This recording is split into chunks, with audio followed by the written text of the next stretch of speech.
Muy mourir. Aïe. Mourir, mourir, mourir.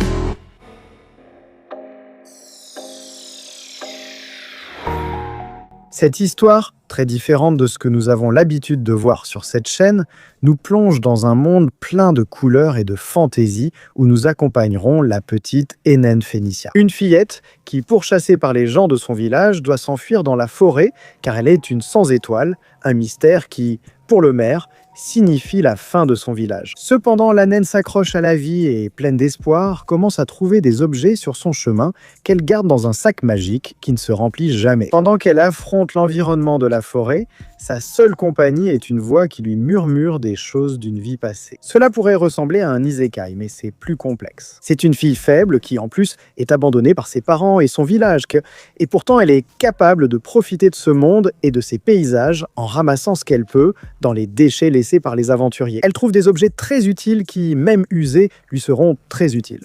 Cependant ici, Cassie est capturée par des dresseurs de monstres. C'est ainsi qu'elle finit par apprendre que le maire de son village offre une récompense incroyable pour retrouver la petite, vivante ou morte. Ce qui l'oblige à avancer plus vite, s'exposant aux dangers, à la faim et à de nombreuses situations où l'on voit à quel point elle est seule dans ce monde. Ainsi, grâce au conseil d'une divinité, elle choisit de vivre au mieux. Alors, elle commence par se couper les cheveux, car une fille seule dans une forêt est la meilleure proie pour les bandits. Et elle doit au moins atteindre la capitale. Cependant, alors qu'elle traversait un champ de fleurs, elle remarque qu'il y a un petit slime qui n'apparaît pas dans les registres de son bestiaire. Ou du moins, il n'y a pas beaucoup d'informations. La seule chose certaine est que cette créature, si fragile, peut mourir d'un simple contact. Pourtant, la jeune fille éprouve de la nostalgie en constatant leur ressemblance. Alors, en apprenant que ces créatures ne survivent même pas une journée. Et c'est pour cela qu'elles n'ont pas pu être étudiées. Elle voulait l'accompagner et le protéger avec une passion que la créature semble reconnaître, et la petite le voit comme son premier ami. Il commence à réfléchir sur le fait que Dieu a été très injuste avec eux. Car alors qu'il y a des gens puissants qui naissent avec de grandes capacités et des étoiles qui mesurent leur habileté, il y a des personnes comme elle qui, du jour au lendemain, pour avoir ou non une aptitude, sont détestées à mort. Par leur propre peuple, y compris leurs parents qui ont fini par tout leur enlever. Sans se soucier de ce qui pourrait lui arriver, elle s'est habituée à être abandonnée, en se disant qu'au moins, elle garde les souvenirs d'une vie antérieure. Ils lui tiennent compagnie, tout comme l'a fait une divine qui a été la seule à la protéger, et qui l'a préparée à la vie qui l'attendait. Du moins, jusqu'à il y a quelques jours quand elle est morte, se sentant désemparée, sans personne pour veiller sur elle, comme si le monde la détestait, tout comme le slime. Alors ils doivent se protéger tous les deux pendant le temps qu'il leur reste. Cependant, le lendemain, la fillette se réveille seule, et avec beaucoup de tristesse, car elle pense qu'on l'a encore abandonnée. Heureusement, le slime a brisé le mythe. Et non seulement il est en vie, mais il décide aussi de l'accompagner sur son chemin. Ainsi, une dompteuse sans étoile décide d'essayer de former un pacte. Ce qui est improbable. Cependant, la foi de la jeune fille déplace des montagnes, ce qui fait que son chemin s'unit à celui de cette petite créature. De la même manière, elle donne au slime le nom de Sora. Elle débute une nouvelle vie en tant que la petite Evie, et elle commence fort. Cette fille sera très noble et tout ce que tu veux, mais elle découpe les animaux en experte et conserve la viande soigneusement pour le voyage, comme l'a dit la divine. Elle doit encore traverser un village pour atteindre la capitale. Tout en protégeant son compagnon fragile, elle remarque quelque chose approcher rapidement et finit par fuir, se blessant légèrement. Elle découvre une armée de fourmis géantes contre laquelle il vaut mieux se méfier. Elle utilise ses potions pour se soigner, bien qu'il lui en manque. Malgré tout, elle n'y prête pas attention et ils poursuivent lorsqu'elle entre sur le sentier. Elle se rend compte que son visage est déjà sur de nombreux avis de recherche, la montrant comme une criminelle de 8 ans. Après avoir vu de nombreuses versions de son visage, elle décide de continuer. En arrivant au village, elle peut voir que tout le monde utilise ses compétences. Et souvent, ce ne sont que de simples caractéristiques, comme courir vite ou être un père intimidant. C'est quelque chose dont elle ne peut pas se vanter. Cependant, la nourriture attire beaucoup son attention. Elle pense alors à vendre la viande de rat qu'elle a obtenue, mais cela la gêne beaucoup. Pourtant, le boucher est très gentil et la guide pour qu'elle puisse lui vendre, obtenant ainsi quelques pièces dont elle ne comprend pas le fonctionnement. Et avec une noblesse et une tendresse indéniables, il est impossible qu'elle déplaise à qui que ce soit. Alors, on l'aide pour qu'elle comprenne tout en profitant d'un bon pain. Elle répète le processus le lendemain. Elle trouve aussi des déchets, dont des potions périmées mais encore utiles. La veille, elle n'a pas découvert la nourriture du slime qu'elle observe maintenant. Elle voit comment il désintègre les potions bleues, sans problème. Cependant, seulement les bleus, car la créature s'est révélée assez difficile. Ils doivent donc les partager entre eux deux. Pendant ce temps, cette fois, elle gagne en ville, le double de pièces avec le boucher, ce qui se traduit par beaucoup de pain. Pendant ce temps, ces deux commerçants commencent à beaucoup l'apprécier. Dans son innocence, elle prend donc un bain tout en se demandant pourquoi les villageois de son propre village ne peuvent pas être aussi aimables, et si ce serait une bonne idée de rester dans un endroit comme celui-ci. Cependant, rien n'est parfait. Quelques dompteurs dans le village dont elle parvient à s'échapper, car même s'ils ne l'ont pas reconnue, ils veulent la voler. Le problème, c'est que plus loin, elle voit que tant la boucherie que la boulangerie sont déjà recouvertes d'affiches à son effigie. Alors, avant d'avoir des ennuis, elle préfère s'éloigner de l'endroit. Même si les gens restent très aimables, elle se demande si un jour elle pourra être tranquille quelque part. Alors, le lendemain, avec courage, elle poursuit sa route. Le problème, c'est qu'elle est assez épuisée et affamée. Elle voit une opportunité dans ces fruits juteux d'un arbre. Cependant, cela s'avère être une malédiction, qui a déjà fait quelques victimes. Alors le slime l'aide à réagir avant qu'elle ne soit attaquée. Il parvient à l'éloigner, mais avec un de ses poignets assez déchiré. Alors avant de s'évanouir, elle voit Sora lui prendre la main. Elle pense qu'étant une bête, il va la manger. Cependant, avant de continuer, nous avons un peu de contexte sur l'histoire d'Evie et comment elle est née de l'amour d'un bon couple qui avait déjà 2 enfants. Pourtant, cela n'a pas empêché la petite de devenir rapidement la préférée de ses parents. Très obéissante et intelligente, ils espéraient qu'elle deviendrait une grande femme.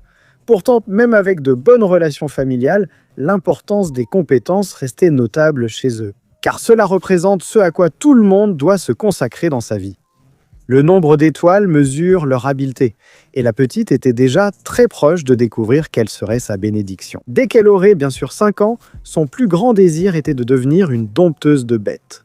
Mais avant cela, la divine Ruba apparaît pour donner une dernière bénédiction à la petite, qu'elle a beaucoup suivie depuis que sa mère lui a dit qu'elle disait souvent des choses étranges. Elle parlait de réincarnation dans d'autres mondes et de vieux souvenirs.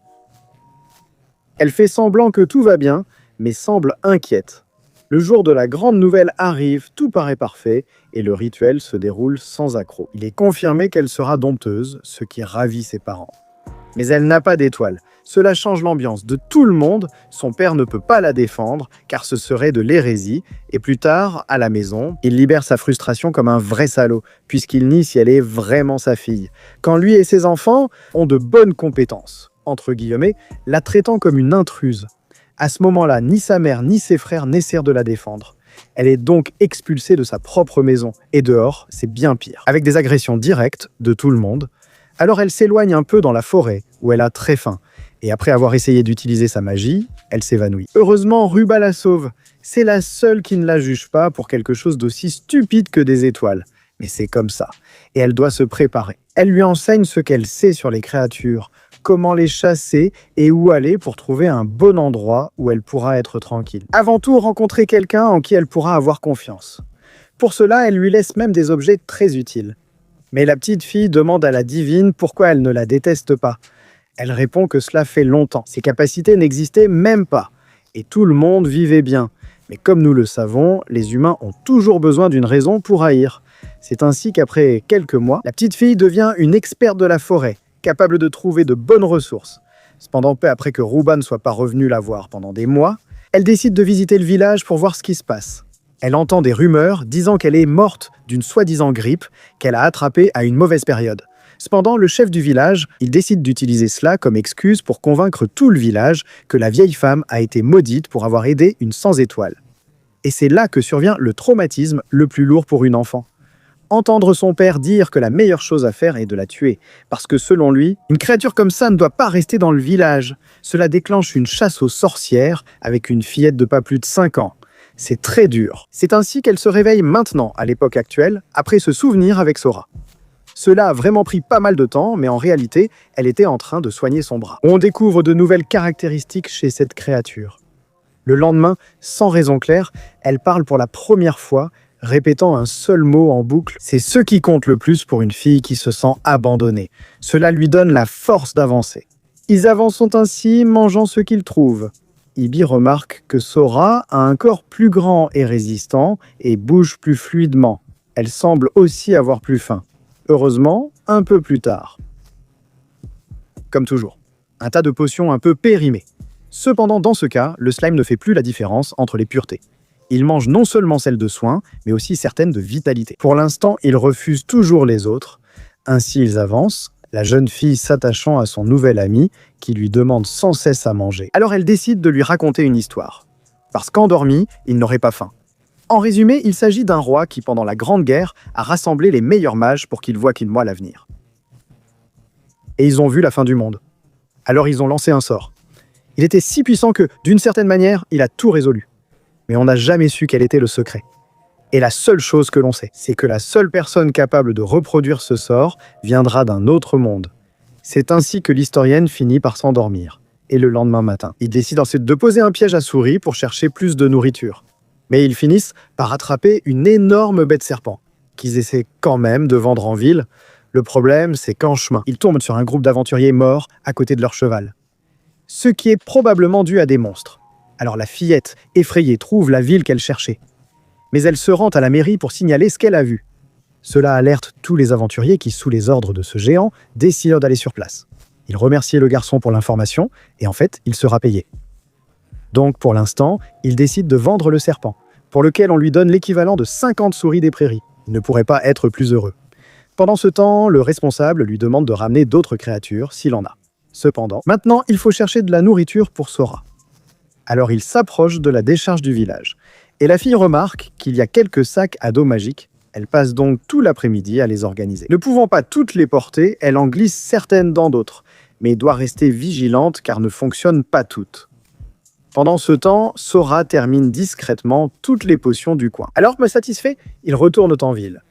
Là, l'aventurier d'avant raconte à la petite que les cadavres qu'elle a trouvés ont en réalité été attaqués par un roi ogre et sa tribu. Donc les plus forts iront les vaincre, mais le mieux c'est qu'elle reste cette nuit au village pour sa sécurité.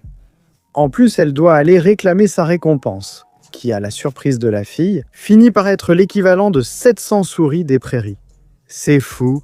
Avec autant d'argent, la fille commence à s'inquiéter de se faire voler. Du moins jusqu'à ce qu'elle arrive au refuge des aventuriers, où elle peut être tranquille. Elle prépare ensuite sa visite à la prochaine ville, pleine de motivation. Pourtant, une fois dans la forêt, n'ayant pas bien en tête qu'elle ait beaucoup ou peu d'argent, elle choisit de continuer à chasser, mais trouve peu. Ses pièges étant détruits, Sora s'intéresse alors à quelque chose dans la forêt. Mais pour la jeune fille, cela lui rappelle seulement une odeur de sang. Y resulta siendo una pan... Sauvage, très peu commun, car quiconque la voit finit par mourir. Mais dans ce cas, c'est très grave. Et elle accepte qu'Ivy l'accompagne sur son lit de mort. Cependant, Sora, qui sait que la créature va être importante, décide de la soigner complètement. Il montre ainsi son niveau actuel, tout en continuant d'évoluer. Malgré tout, la panthère remerciait la petite fille et son slime. Elle décide de les accompagner sans que la fillette ne réalise le niveau d'une telle bête. Comme elle ne peut pas la dompter avec ses compétences actuelles, elle lui donne simplement le nom de Ciel. Ainsi, ils s'approchent ensemble de la ville. Cependant, le puma doit rester à distance pendant que la petite cherche l'entrée. Elle observe un chevalier assez sérieux qui reconnaît facilement quand quelqu'un de mauvais entre dans la ville. Même si la fillette est inquiète, l'homme s'intéresse à elle, mais il s'avère finalement être une bonne personne. Il lui demande simplement d'où elle vient. Et lorsqu'elle mentionne son village, le chevalier se désole que les gens de cette région, et surtout une enfant, aient dû vivre des choses aussi horribles. Ainsi, on comprend. Il s'est passé quelque chose dans le village de la petite. Malgré cela, elle continue car elle a beaucoup de viande à vendre. Arrivée chez la vendeuse, celle-ci s'étonne qu'un enfant ait survécu plusieurs nuits dans une forêt remplie de nouvelles créatures très agressives.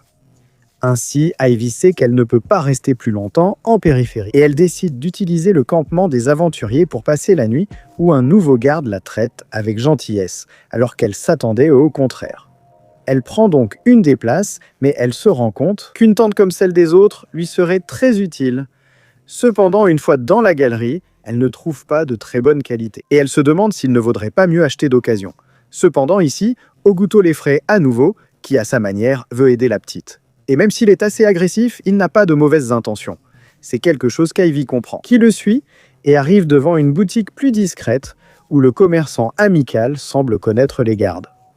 Il lui cherche alors une tente légère et de très bonne qualité. Mais elle veut demander si avec 5 plaques d'argent, elle peut l'acheter.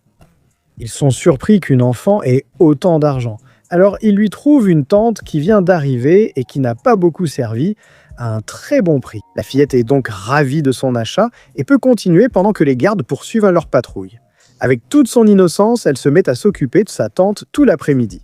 Alors, pour célébrer, elle décide d'aller chercher quelques potions pour Sora. Cependant, elle tombe sur les méchants du moment qui, en voyant un enfant avec de bons objets, ils l'accusant d'avoir volé la tente, arguant qu'un enfant ne peut pas en obtenir légalement. Elle ne peut rien faire. Mais le blond d'avant arrive et interroge sur la situation. Cependant, il sait bien que les bandits mentent, puisque Gouto lui-même lui a confié le petit. Il met donc la main sur eux, ils essaient de s'enfuir mais sont arrêtés pour harcèlement. N'ayant aucun moyen de dédommager la petite, il lui offre une potion de soin, non seulement de haute qualité, mais aussi toute neuve. Pour elle, c'est un vrai spectacle. Même si le petit Sora veut la lui prendre à tout prix. Pour l'instant, cela nous rassure avec la petite protagoniste en sécurité. Et cela nous laisse avec la question de ce qui se passe dans son village natal. C'est ainsi que se termine le 5e épisode de l'anime actuellement diffusé. Et honnêtement, c'est une surprise pour moi, car c'est une bonne histoire qui parvient à transmettre ce sentiment d'innocence, celui d'un enfant abandonné, ce qui en fait une histoire vraiment agréable à suivre. J'espère que cela vous a plu autant qu'à moi. Un objectif de 400 commentaires pour la partie 2. Comme l'a dit mon père, je vous abandonne.